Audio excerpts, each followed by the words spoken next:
बात नहीं बोलती, बात के पीछे जो तप है, जिस तप का वर्णन आपने किया, वो तप बोलता है। ये तप होने की आवश्यकता है। ये तप राष्ट्रीय स्तर पर हो या व्यक्तिगत स्तर पर हो, इसके मूल में यही प्राण शक्ति है।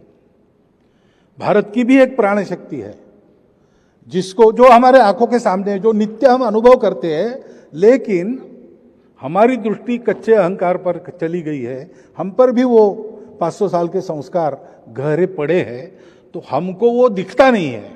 हमारा भी वो प्राण है एक, वो जन जन में प्रकट होता है, छोटी छोटी बातों में प्रकट होता है। 22 जनवरी को प्रकट हुआ आश्चर्यजनक रूप से।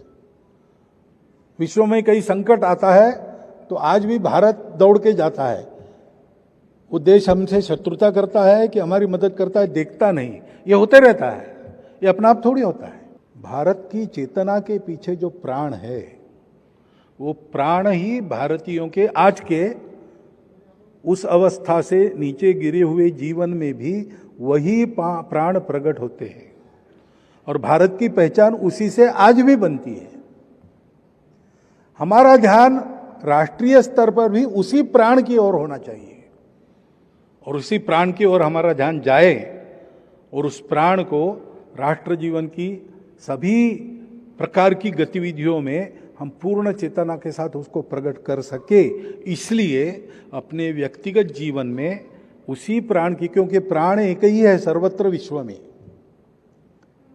व्यान उदान समान वगैरह उसके जो प्रकार बताए हैं वो कृति भेद से बताए हैं। चेतना तो एक ही है, ऊर्जा तो एक ही है।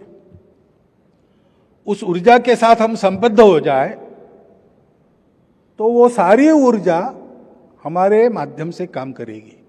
ऐसा काम हो, इसकी बहुत आवश्यकता है।